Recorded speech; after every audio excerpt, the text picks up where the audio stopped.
Hello बच्चों, welcome to infinity learn NEET. आज का जो टॉपिक है वो मॉलिक्यूलर बेसिस ऑफ इनहेरिटेंस का बहुत ही इंपॉर्टेंट टॉपिक है। जैसा कि आपको बहुत अच्छे से पता है कि जो एमबीआई है वो इतना इंपॉर्टेंट चैप्टर बन चुका है। रिसेंट ईयर्स में 7 to 8 क्वेश्चन आपके इस सिंपल से चैप्टर से आ जाते हैं। तो रेप्लिकेशन क्या होता है, कहाँ पे प्रेजेंट होता है, किस किस एंजाइम की यहाँ पे रिक्वायरमेंट होती है और सेल में कैसे इफेक्टिवली इसको किया जाता है, हम सारी बातों को समझेंगे आज के इस सुपर अमेजिंग लेक्चर में।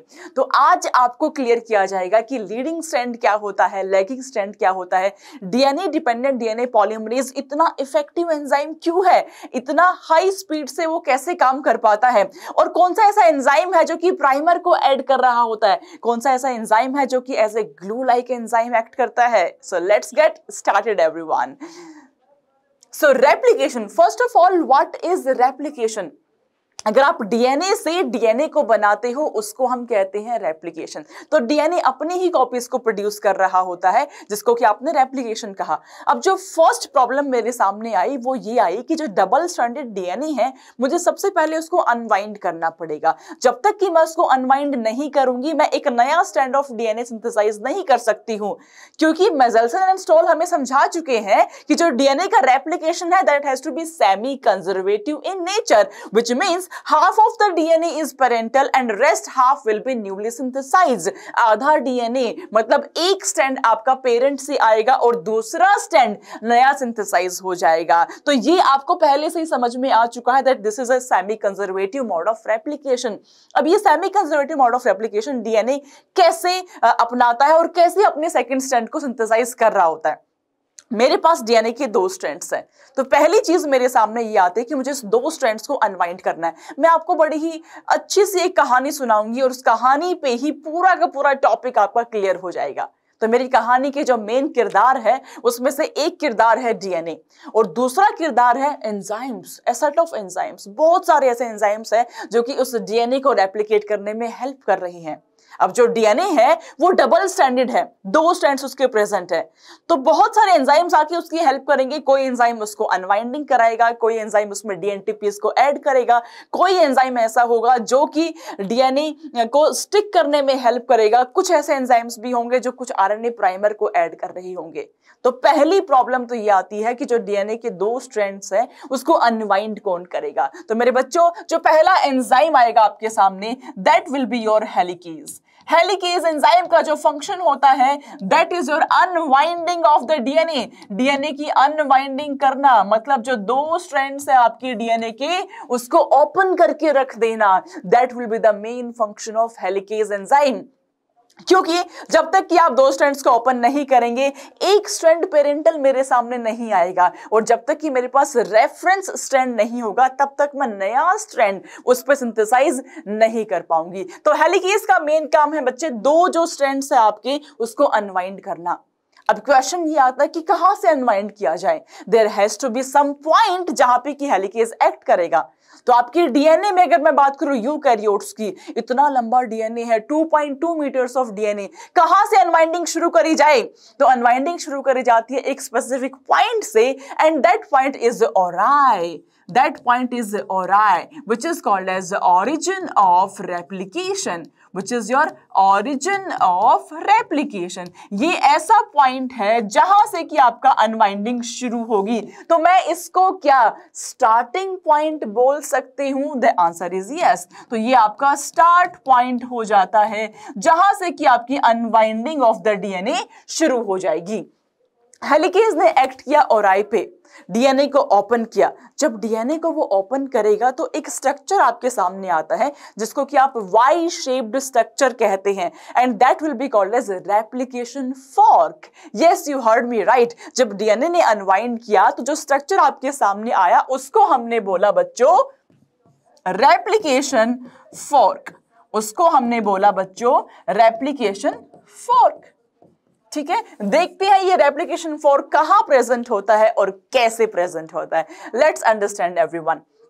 तो मैंने ये बात करी आपसे कि जो हेलिकेज एंजाइम है बेटा वो अनवाइंडिंग कॉज कर रहा है। जब उसने अनवाइंडिंग कॉज करी तो जो डीएनए के 2 स्ट्रैंड्स है उसकी एफिनिटी एक दूसरे के लिए जबरदस्त है। जैसे आप अनवाइंड करोगे ये वापस से हाइड्रोजन बॉन्ड फॉर्म करके डबल स्ट्रैंडेड हो सकता है। इसीलिए हमें चाहिए सिंगल स्ट्रैंडेड बाइंडिंग प्रोटीन, जिसको कि आप SSBPs कहते हैं। ये जो SSBPs है ये एक एक स्ट्रैंड पे जाकर के ऐसे अटैच हो जाते हैं ताकि वापस से ये जो डीएनए है ड्यू टू कॉम्प्लीमेंट्री नेचर ये दोनों वापस से कंबाइन ना हो पाए, इसलिए हमने SSBPs यहां पे लगा दिए हैं जो कि इसको सेपरेट फॉर्म में रखेगा।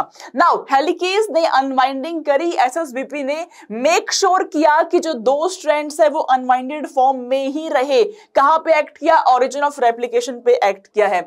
जो स्ट्रक्चर बना है उसको वाई शेप्ड स्ट्रक्चर कहते हैं which is called as replication fork.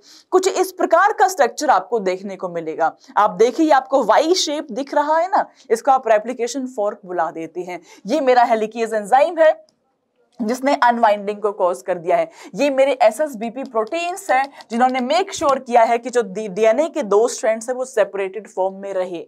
Now what next? अब डीएनए के दो स्ट्रैंड्स आपके अनवाइंड हो चुके हैं। अब बारी आती है डीएनटीपीज ऐड करने की, बारी आती है जो नया स्ट्रैंड हमें सिंथेसाइज करना है उसको करने की।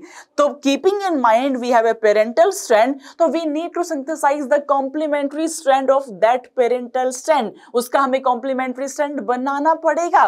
नाउ जो कॉम्प्लीमेंट्री स्ट्रैंड बनाया जाएगा बच्चे, उसके लिए we have the very efficient enzyme which is called as DNA dependent DNA polymerase. उसको हम कहते हैं DNA dependent DNA polymerase, DNA dependent DNA polymerase enzyme. ठीक है, जो डीएनए डिपेंडेंट डीएनए पॉलीमरेज है ये हाईली एक्यूरेट है, जबरदस्त स्पीड है इसकी मैं बात करूं स्पीड की, बहुत सुपर अमेजिंग स्पीड है। 2000 बेस पेयर्स पर सेकंड ऐड करने की क्षमता रखता है। आप सोचिए एक स्ट्रैंड जो आपका पेरेंटल है उसके साथ में जो कॉम्प्लीमेंट्री स्ट्रैंड बनेगा उसमें 2000 बेस पेयर एक सेकंड में ऐड कर देगा। इतनी सुपर फास्ट स्पीड से ये काम कर रहा होता है। अगर मैं बात करूं इसकी एक्यूरेसी की, वो भी जबरदस्त होती है, गलती की गुंजाइश बहुत ही कम होती है। तो बच्चे जो DNA dependent DNA polymerase enzyme है वो आपका मेन एंजाइम है जो डीएनटीपीज को ऐड करता है, और जो डीएनटीपीज है आपकी ये एज अ सबस्ट्रेट वर्कआउट कर रहे होते हैं। डीएनटीपीज मतलब आपका एडेनिन, आपका थायमिन, आपका साइटोसिन एंड आपका ग्वानिन, यही चार आपकी डीएनटीपीज हो जाते हैं।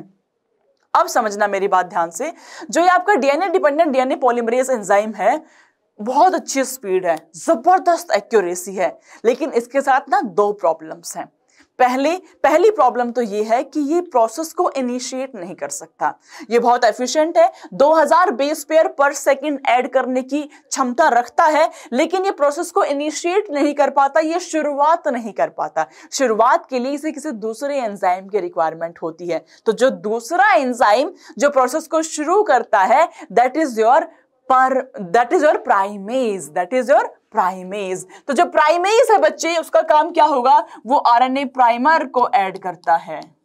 RNA primer, what is RNA primer? RNA primer is a short stretch of nucleotides. अब एक छोटा सा 7 to 8 न्यूक्लियोटाइड्स को ऐड कर दिया आरएनए प्राइमर के थ्रू। Now DNA dependent DNA polymerase will take over और वो डीएनटीपीज को ऐड करता हुआ चला जाएगा। अब जो डीएनटीपीज ऐड हो रहे हैं उसके ड्यूअल फंक्शंस है। जो आपके डीएनटीपीज होंगे बच्चे उसके दो फंक्शंस हो जाते हैं। पहला फंक्शन तो ये कि that will act as a substrate, वो सबस्ट्रेट की तरह एक्ट करेगा, ये पहला फंक्शन है। और दूसरा फंक्शन ये कि उसको ऐड कराने के लिए जो एनर्जी की रिक्वायरमेंट होती है that will also be provided by these dNTPs itself. वो एनर्जी भी ये डीएनटीपीज ही दे देते हैं। तो डीएनटीपीज के ड्यूअल फंक्शन होते हैं, number 1 it will act as substrate, number 2 जो एनर्जी प्रोवाइड करेगा, एनर्जी चाहिए रिएक्शन के लिए, पॉलीमराइजेशन के लिए, that will also be provided by these dNTPs. मेरी बात क्लियर हुई? हमने ये समझा मेरी कहानी में दो किरदार थे। पहला किरदार था डीएनए, जिसको कि हमें डुप्लीकेट करना है, जिसको कि हमें रेप्लिकेट करना है, और दूसरा किरदार है एंजाइम्स। पहला एंजाइम आपका था हेलिकेज, जो कि अनवाइंडिंग कर रहा था। दूसरा एंजाइम मेरे सामने आया प्राइमेज, जो आरएनए प्राइमर को ऐड कर रहा है। और तीसरा एंजाइम है आपका डीएनए डिपेंडेंट डीएनए पॉलीमरेज, जो कि मेन पॉलीमराइजिंग एंजाइम है। जबरदस्त स्पीड है, जबरदस्त एक्यूरेसी है, 2000 बेस पेयर पर सेकंड ऐड करने की क्षमता रखता है। ऐसा एंजाइम आपका डीएनए डिपेंडेंट डीएनए पॉलीमरेज हो जाता है। Now let's move ahead. अगर हम आगे बात करें बच्चे, तो आपके दो स्ट्रैंड्स हैं, और जो डीएनए डिपेंडेंट डीएनए पॉलीमरेज है, मैंने कहा इसके दो इसमें त्रुटियां हैं। एक त्रुटि तो ये कि ये इनिशिएट नहीं कर पाता। दूसरी प्रॉब्लम ये है कि ये रिएक्शन को एक ही डायरेक्शन में पॉलीमराइज करता है, which is 5 prime to 3 prime. तो जो पॉलीमराइज कर पाएगा एक ही डायरेक्शन में, which is 5 prime to 3 prime direction. अब इससे हमें एक एडिशनल प्रॉब्लम एनकाउंटर करनी पड़ जाती है। वो क्या प्रॉब्लम है समझते हैं। भाई मैं आपको पहले से ही डिस्क्लेमर दे रही हूं, ये ऐसी बात तुमको समझा रही हूं जिसमें मैक्सिमम बच्चों को कंफ्यूजन रहता है। So listen to me very very carefully. ये मेरा रेप्लिकेशन फॉर्क है, जो कि आप देख पा रहे हैं। ये first strand 5 prime to 3 prime है, ये वाला आपका 3 प्राइम टू 5 प्राइम हो जाएगा। ठीक बात है, यहां तक क्लियर है। Now if I want to add nucleotides, अगर मुझे इस पेरेंटल स्ट्रैंड के साथ में दूसरा स्ट्रैंड सिंथेसाइज करना है, ये वाला स्ट्रैंड, तो it has to be 3 prime to 5 prime. और यहां पे अगर मुझे करना है तो it has to be 5 prime to 3 prime. मतलब मेरा डीएनए पॉलीमरेज इस वाले स्ट्रैंड पे इस डायरेक्शन में काम करेगा, और इस वाले स्ट्रैंड पे इस डायरेक्शन में काम करेगा। Am I clear? तो आप देखिए, इस वाले स्टैंड पे यहां पे प्राइमर आपका ऐड हो गया। उस प्राइमर के ऐड होने के बाद डीएनए पॉलीमरेज ने डीएनटीपीज को ऐड करना शुरू किया और स्ट्रेच करके यहां तक पहुंच गया। तो इस डायरेक्शन में ये कर रहा है जी काम। नाउ इस वाले स्ट्रैंड पे ये आपका 5 प्राइम है, ठीक है। यहां पे आपका आरएनए प्राइमर ऐड हुआ और ये वाले डायरेक्शन में आपकी हेल्प होगी। 5 टू 3 के अंदर आपके डीएनटीपीज ऐड हो जाएंगे। यहां तक कोई प्रॉब्लम नहीं है। प्रॉब्लम तब होगी जब मेरा हेलिकेज ये हेलिकेज है, ये इससे ऊपर वाले पार्ट को अनवाइंड कर देगा। तो नेक्स्ट स्टेप में मेरा इतना ये वाला पार्ट अनवाइंड हो चुका है, बिकॉज बिट्स एंड पार्ट्स में अनवाइंड होता है। अब देखना ध्यान से, ये वाला स्ट्रैंड मेरा 5 प्राइम टू 3 प्राइम है, ये 5 प्राइम टू 3 प्राइम स्ट्रैंड है, right. Now what will happen, ये आपका यहां तक पहले अनवाइंड हो चुका था लाइक दिस। ये 5 प्राइम हो गया, ये 3 प्राइम हो गया, ये भी आपका आरएनए प्राइमर है और यहां तक अनवाइंड हो चुका था। ठीक बात है। जैसे ही हेलिकेज ने नेक्स्ट स्ट्रेच को ओपन किया, नाउ अब क्या होगा, ये वाले स्ट्रैंड पे तो कोई फाइट नहीं है। देखो जी ध्यान से, इस वाले स्ट्रैंड पे कोई फाइट नहीं है। I am having RNA primer और ये आगे स्ट्रेच कर लेगा लाइक दिस, कोई प्रॉब्लम नहीं है। प्रॉब्लम आएगी इस वाले स्ट्रैंड पे। क्यों? क्योंकि डीएनए पॉलीमरेज एक ही डायरेक्शन में काम करता है, which is 5 prime to 3 prime. अब यहां पे मेरा आरएनए प्राइमर था, इसने काम किया 5 प्राइम टू 3 प्राइम में। बात क्लियर हो गई। नाउ व्हाट विल हैपन, अब अगर मुझे इतने डीएनए के लिए डॉटर डीएनए बनाना है, in that case I need to add 1 more primer. मुझे यहां पे एक और प्राइमर को ऐड करने की आवश्यकता पड़ेगी। जब मैंने एक और प्राइमर को ऐड किया तो वो इतना स्ट्रैंड को स्ट्रेच कर देगा। समझ पा रहे हो आप मेरी बात को? तो आपने ये देखा, जैसे जैसे यहाँ पे डीएनए अनवाइंड होता जाएगा, वैसे वैसे यहाँ पे इस एक स्ट्रैंड पे सेगमेंट्स में डीएनए बन पा रहा है और दूसरे स्ट्रैंड पे कॉन्टिन्यूअसली बन पा रहा है। तो इस वाले स्ट्रैंड पे बच्चों देयर इज कॉन्टिन्यूअस सिंथेसिस, इस वाले स्ट्रैंड पे कॉन्टिन्यूअस सिंथेसिस हो रहा है और इस वाले स्ट्रैंड पे डिसकॉन्टिन्यूअस हो रहा है। इस वाले स्ट्रैंड पे डिसकॉन्टिन्यूअस हो रहा है। ये वाले स्ट्रैंड को हम लीडिंग स्ट्रैंड कह देते हैं, इसको हमने लीडिंग स्ट्रैंड बोल दिया, और ये वाले स्ट्रैंड को हम लैगिंग स्ट्रैंड बोल देते हैं। तो ये वाला स्ट्रैंड हो गया मेरे बच्चों लैगिंग स्ट्रैंड, ठीक है जी, मैंने देखा बिट्स एंड पार्ट्स में बन रहा है, जो पार्ट मेरे बन रहे हैं उस एक फ्रेगमेंट को हम कह देते हैं ओकाजाकी फ्रेगमेंट। इसको मैंने बोला Okazaki fragment. Now what will happen, ये जो ओकाजाकी फ्रेगमेंट है ये बहुत सारे फ्रेगमेंट्स बनते चले जाएंगे। अब ये फ्रेगमेंट्स का क्या किया जाए, इस फ्रेगमेंट्स को ज्वाइन करने के लिए एक ग्लू लाइक एंजाइम होता है जिसको कि आप डीएनए लाइगेज कह देते हैं। तो लास्ट में जो ये ओकाजाकी फ्रेगमेंट्स है इसको ज्वाइन करता है आपका डीएनए लाइगेज, राइट। तो बच्चों मैंने आपको ये समझाया कि मेरी कहानी में दो किरदार है। पहला किरदार था मेरा डीएनए जिसका कि मैं डुप्लीकेशन करा रही हूं, जिसको कि मैं रेप्लिकेट करा रही हूं। इस डीएनए को रेप्लिकेट कराने के लिए जो पहली चीज हमारे सामने आएगी, जो पहला एंजाइम, जो दूसरा किरदार है विच इज एंजाइम्स। तो first enzyme is your helicase. पहला एंजाइम आपका हेलिकेज हो जाता है जो कि अनवाइंडिंग कराता है डीएनए के डबल स्ट्रैंड्स की। डबल स्ट्रैंड्स की अनवाइंडिंग हुई, उसके बाद एसएसबीपीज उसको स्टेबल कर देंगे। स्टेबल होने के बाद जो मेन एंजाइम होता है वो डीएनए डिपेंडेंट डीएनए पॉलीमरेज होता है, जो एक्चुअल में पॉलीमराइजेशन रिएक्शंस को कर रहा होता है, जो डीएनटीपीज को ऐड करता है 5 प्राइम टू 3 प्राइम डायरेक्शन में। That will be my DNA polymerase. Now we are having primase. Primase आपका प्राइमर को ऐड करेगा बिकॉज डीएनए पॉलीमरेज की बहुत अच्छी स्पीड है, हाई एक्यूरेसी है, but still it is not able to initiate the process. तो प्रोसेस को इनिशिएट करने के लिए, शुरुआत करने के लिए मेरे पास आ जाता है प्राइमेज जो कि प्रोसेस को शुरू कर रहा होता है। देन प्राइमेज के बाद आता है जी आपका डीएनए लाइगेज। लाइगेज क्या करता है, अब जो डीएनए पॉलीमरेज है इसकी दूसरी प्रॉब्लम ये है कि ये 5 प्राइम टू 3 प्राइम डायरेक्शन में ही काम करता है, इसके अलावा किसी दूसरे डायरेक्शन में ही काम नहीं कर सकता।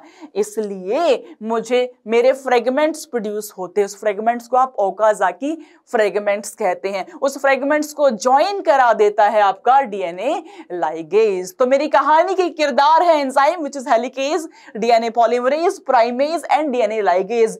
एंड डीएनए जो कि मेन किरदार निभा रहा है उसका हो रहा है जी रेप्लिकेशन, राइट एवरीवन। तो हमने ये समझा कि एक स्ट्रैंड का सिंथेसिस कॉन्टिन्यूअस होगा जिसको कि आप लीडिंग स्ट्रैंड कहेंगे, और दूसरे का डिसकॉन्टिन्यूअस हो जाता है। तो इस वाले स्ट्रैंड का कॉन्टिन्यूअस हुआ, इसका डिसकॉन्टिन्यूअस हुआ, जिसका कॉन्टिन्यूअस हुआ उसको आपने लीडिंग स्ट्रैंड कहा, जिसका डिसकॉन्टिन्यूअस हुआ उसको आपने लैगिंग स्ट्रैंड बोल दिया। ये जो फ्रेगमेंट्स बन गए इसको आप ओकाजाकी फ्रेगमेंट्स कह देते हैं। ठीक है बच्चों, राइट एवरीवन। तो ये आपके डिसकॉन्टिन्यूअस की हमने बात कर ली है। तो मेरी कहानी अगर आपको समझ में आई हो, मजा आया हो, तो सेशन को शेयर जरूर करना, बाकी बच्चों को भी समझाना कि कितना इंटरेस्टिंग वे में हम रेप्लिकेशन को पढ़ सकते हैं। मैंने एनसीईआरटी के सारे पॉइंट्स को भी आपको कवर कर दिया है, आप सारे क्वेश्चन सोल्व कर पाएंगे जस्ट आफ्टर दिस लेक्चर। तो ये बहुत ही क्रिस्प वे में कम से कम समय में मैंने आपको पूरा टॉपिक समझा दिया है। See you live everyone, stay tuned and don't forget to subscribe our channel. Subscribe कर लो, बेल आइकन को हिट कर लो ताकि आपके पास नोटिफिकेशंस आते रहें। Be live everyone, bye.